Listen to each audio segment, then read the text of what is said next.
So good morning Aknayab. We're back here in the property of my aunt. So we're gonna clean this place.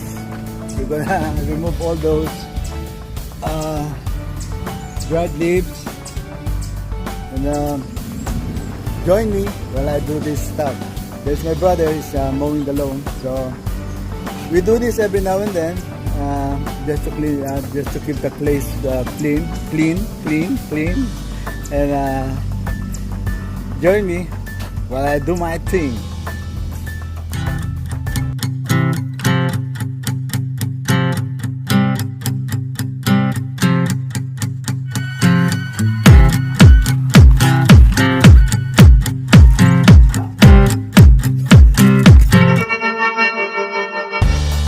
Okay, as you can see, there's a lot of trees.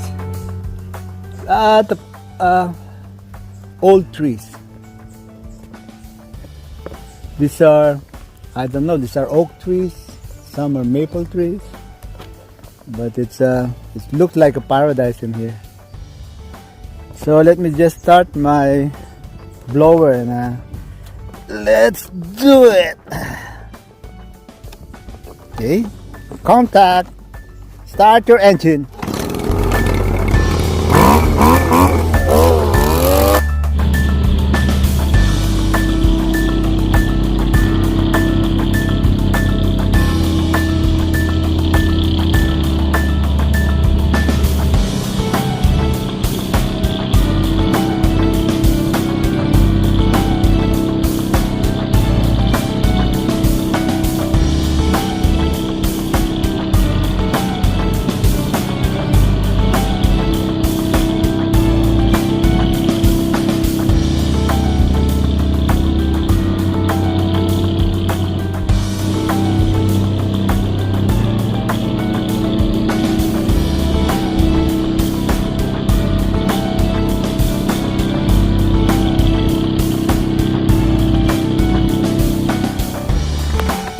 Oh, wala pa sa kalahati.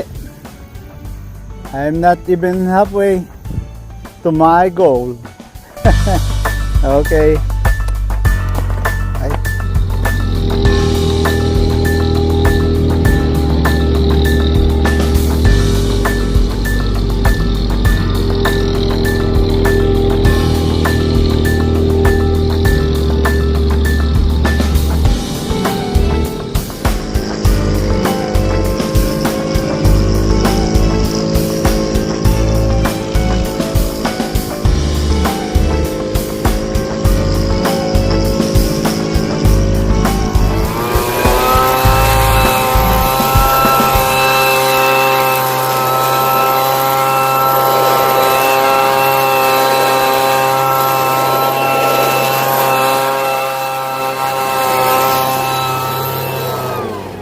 Here's the star of the season.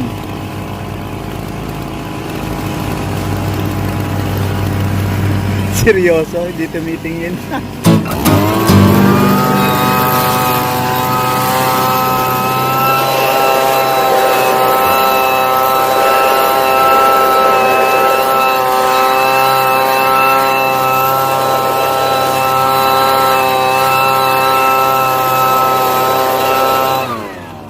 Okay, malapit na tayo sa dulo. Ayun yung doon tayo galing. So, mapansin nyo, laki talaga. Ayan ang paligid nito. Ayan ulit siya, seryoso ulit. Ngiti naman dyan.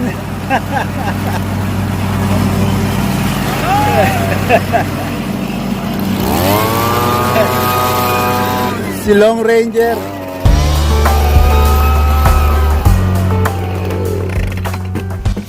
Ito yung mga nalalaglag sa kanya, ayan, no? Acorn, acorn ba to? Ayan, no? Gustong gusto na squirrel yan. Itong kinakain ng squirrel. So, ayan. Madami, ayan, no? Talagang ganito, kumbaga sa Pilipinas, hindi naman, probinsya to, malapit naman sa kabihasnan to, kaya lang malalaki ang property, so talagang mahirap maglinis dito kasi may mga puno na yan nagbabagsak ng mga bunga sa hindi mo maiwasan kasi ito yung panahon na nagmamature na yung bunga niya. So, bayad maya yan, maglilinis ka talaga. Okay, start lang natin ang engine ulit. Paano ba i-start ng isang kamay ito? Dali. Yun!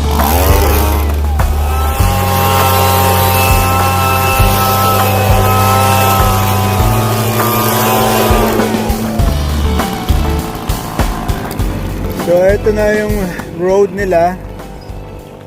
Ito yung karsada. Yan. Yan ang karsada nila rito. Ayun, sa kabilang dulo. Talagang, ayan hanggang sa harap, puro puno ang makikita mo. So, every 2 weeks, ititrim yung damo. Every 2 weeks, nagpupunta kami rito. Kaya ito yung gate, actually parang design sa harap, hindi namang gate kasi wala namang bakod. Ito lang ang pinakabakod. So, tininturahan ko to. Ayan, medyo maganda na ngayon. Ayan, kung makita nyo sa loob, Baknayab, talaga namang ang mailbox nila, yun. At sa dulo na yan. So, kukuha ka lang ng mail mo, gagamit ka pa ng kotse kasi masyadong malayo talaga. Actually, itong property nila, yan, nilagay nila sa market for sale ngayon. So, ayan, kung interesado kayong bilhin, ayan yung kanyang agent. Maganda itong bahay na to. Pagpasok mo rito, pwede kang kumanta eh. Kung napanood yung Sound of Music, habang naglalakad ka. The hills are alive with the sound of music, the song they have sung for a million years. Tapos ikot-ikot kang ganyan, no? The hills are alive with the sound of music. Ali la la la la la la la la. Ikot-ikot kang ganyan, no? My hearts want to sing like a song, like a birds and a beat, a pound. Kaya ganyan lang tayo dito. Medyo nililibang mo ang sarili mo. Patay!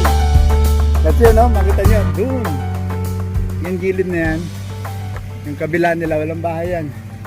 Puro taniman na mais. Mga corn na ginagawa sa feed ng mga hayop. O kaya yung nilalagay sa ginagawang engine fuel. Yata, hindi ko sigurado. Ayun ulit, si Pogi. Lone Ranger. So, punta naman tayo sa likod.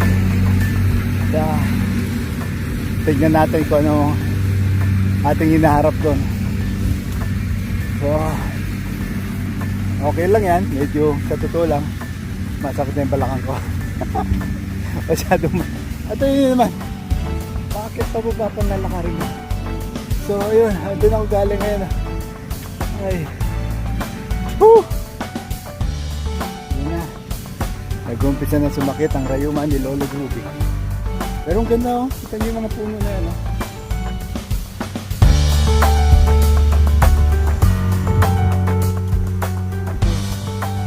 Lakarin ko lang sandali at medyo malayo-layo pa. Ito tayo sa likod at umpisaan natin linisin naman yung likod.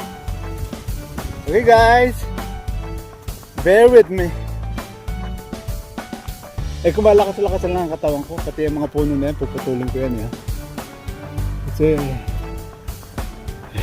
tinanim yan ng lola. So yan, matatagal ng puno yung mga pine tree. Hindi naman sila marunong magtanim yan, so mahilig sa halaman ng lola ko. So ang ginawa niyang pagtatanim, para siya nagtanim ng rose. Dikit-dikit. Ayan, ito niya. Isang di pa lang yata ang pagitan.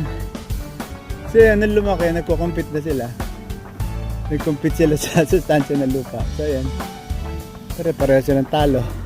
Wala silang makuha. Okay, malapit na tayo sa lupa. May grapes pa pala rito. Oh, ayan o. Oh, may grapes. Tanim din nila to eh. Dali, kuha tayong bunga. Tingnan natin kung matamis. Yeah, dali. Ayun. Tingnan natin kung matamis siya. Maliliit siya pero Ito, matagal na to, tinanim ng aking grandma. Ito, yan o, grapes. Pero dito ang dami. Ayun, nagkumpulo ng bunga. Yan lang. Tignan natin. Okay. Tikman ko. Pag hindi sumakit ang tiyan ko, sabihin ko sa inyo. Okay, kahingal din ah. So yan na likod. Pwede ka pa ulit kumanta ng Dahil sa Alive with the sound of music. Ito yung pinintahan namin na deck. Yan. Ito yung deck na pinintahan namin dati. Kaya, kung makita mo yan, ayan, ang daming laglag na mga buto-buto ng halaman. Ng puno pala. Ayan, ito yung puno na naglalaglag. Ewan ko kung anong puno yan. Marami siyang ito, ano ba ito? Ano? Parang tayo ng kambing. Ewan ko kung kinakain yan. Malakas-lakas ang loob ko, titikman ko yan. At sandali lang, start natin nila yung engine at tayo maglinis.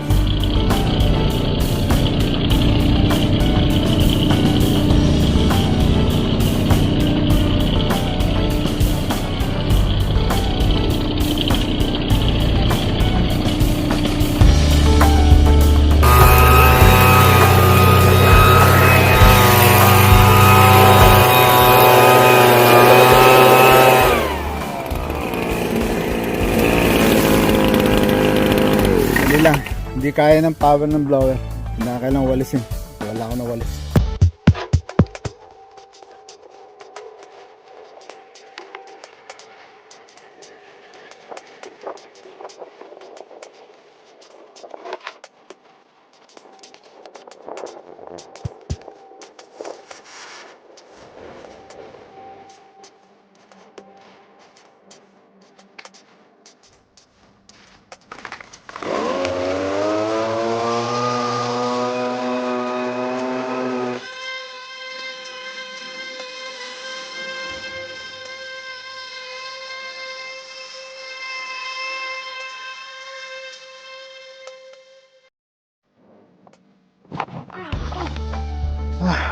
Yun, hindi ko matanggal masyado, dapat power wash. Madikit yung bunga pagka siguro hinog na, pagka tumama tutunaw, tumidikit. So ayan, map na yan. Yun ba, meron pa isang barn doon, ayun yung puti, nakikita nyo sa malayo na yung barn. Ayun minsan nilinisan ko ng damo yun kaya mahaba naman sa gilid yung damo. Siguro next time na pagpunta pa putol ulit. So ang ganda na lang mga knayap at pinagkakapi na. Papahinga. Stay safe lang kayo lahat. Lagi kayo mag-iingat. Lagi pa rin kayo mag-wear ng mask. Keep safe. And those of you na hindi pa nakasubscribe, sana mag-subscribe naman kayo para marami pa kayo mga video at pagsama-sama tayo, magkwentuhan tayong konti. Hanggang dito na lang at maraming salamat sa panonood at God bless us all. Have a good one. Bye-bye.